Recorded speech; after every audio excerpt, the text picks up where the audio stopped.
Chapter 5.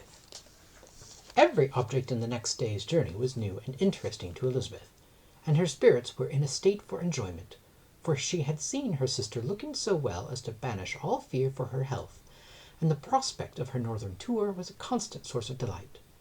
When they left the high road for the lane to Hunsford, every eye was in search of the parsonage, and every turning expected to bring it in view.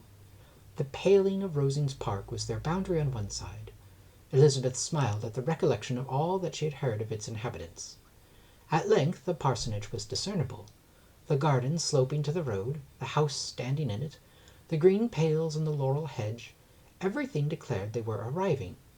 Mr. Collins and Charlotte appeared at the door, and the carriage stopped at the small gate, which led by a short gravel walk to the house, amidst the nods and smiles of the whole party.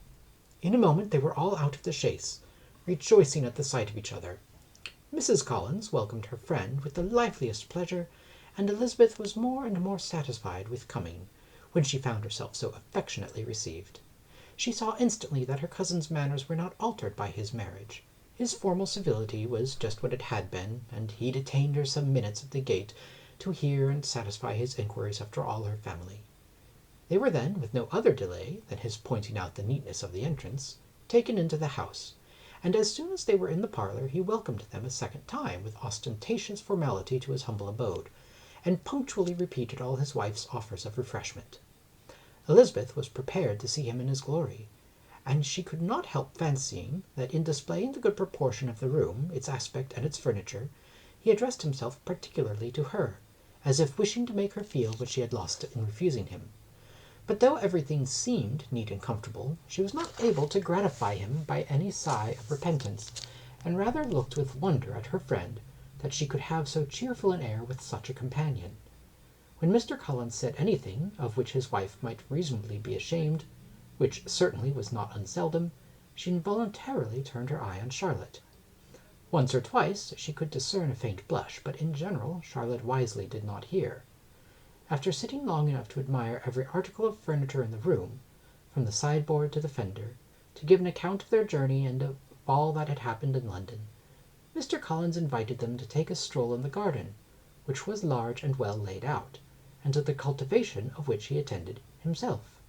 To work in his garden was one of his most respectable pleasures, and Elizabeth admired the command of countenance with which Charlotte talked of the healthfulness of the exercise, and owned she encouraged it as much as possible. Here, leading the way through every walk and crosswalk, and scarcely allowing them an interval to utter the praises he asked for, every view was pointed out with a minuteness which left beauty entirely behind. He could number the fields in every direction, and could tell how many trees there were in the most distant clump. But of all the views which his garden, or which the country, or the kingdom could boast, none were to be compared with the prospect of Rosings, afforded by an opening in the trees that bordered the park nearly opposite the front of his house. It was a handsome modern building, well situated on rising ground. From his garden Mr. Collins would have led them round his two meadows, but the ladies, not having shoes to encounter the remains of a white frost, turned back, and while Sir William accompanied him, Charlotte took her sister and friend over the house, extremely well pleased, probably, to have the opportunity of showing it without her husband's help. It was rather small, but well built and convenient, and everything was fitted up and arranged with a neatness and consistency of which Elizabeth gave Charlotte all the credit.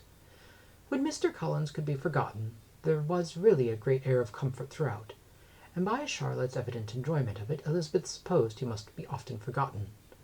She had already learnt that Lady Catherine was still in the country. It was spoken of again when they were at dinner, with Mr. Collins, joining in, observed, "Yes, Miss Elizabeth, you will have the honour of seeing Lady Catherine de Bourgh on the ensuing Sunday at church, and I need not say you will be delighted with her. She is all affability and condescension, and I doubt not but you will be honoured with some portion of her notice when service is over. I have scarcely any hesitation in saying that she will include you and my sister Maria in every invitation with which she honours us during your stay here. Her behaviour to my dear Charlotte is charming. We dine at Rosings twice every week, and are never a while to walk home. Her ladyship's carriage is regularly ordered for us. I should say one of her ladyship's carriages, for she has several. Lady Catherine is a very sensible, respectable woman indeed, added Charlotte, and a most attentive neighbour. Very true, my dear. That is exactly what I say. She is the sort of woman whom one cannot regard with too much deference. The evening was spent chiefly in talking over Hertfordshire news, and telling again what had been already written, and when it closed, Elizabeth, in the solitude of her chamber, had to meditate upon Charlotte's degree of contentment, to understand her address in guiding, and composing and bearing with her husband, and to acknowledge that it was all done very well. She had also to anticipate how her visit would pass, the quiet tenor of their usual employments, the vexations, interruptions of Mr. Collins, and the gaieties of their intercourse with Rosings. A lively imagination soon settled it all. About the middle of the next day, as she was in her room getting ready for a walk, a sudden noise below seemed to speak the whole house in confusion, and after listening a moment she heard somebody running upstairs in a violent hurry, and calling loudly after her. She opened the door and met Maria in the landing-place, who, breathless with agitation, cried out, "Oh, my dear Eliza, pray make haste, and come into the dining-room, for there is such a sight to be seen. I will not tell you what it is. Make haste and come down this moment." Elizabeth asked questions in vain.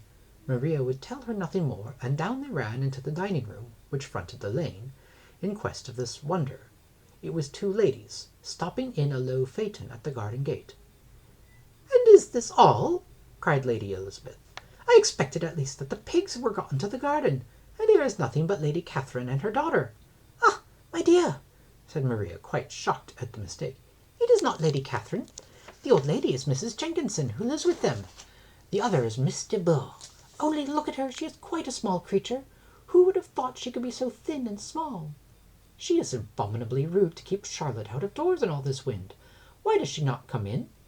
"Oh, Charlotte says she hardly ever does. It is the greatest of favours when Miss de Bourgh comes in." "I like her appearance," said Elizabeth, struck with other ideas. "She looks sickly and cross. Yes, she will do for him very well. She will make him a very proper wife." Mr. Collins and Charlotte were both standing at the gate in conversation with the ladies, and Sir William, to Elizabeth's high diversion, was stationed in the doorway, in earnest contemplation of the greatness before him, and constantly bowing whenever Miss de Bourgh looked that way. At length there was nothing more to be said. The ladies drove on, and the other girls returned into the house. Mr. Collins no sooner saw the two girls than he began to congratulate them on their good fortune, which Charlotte explained by letting them know that the whole party was asked to dine at Rosings the next day.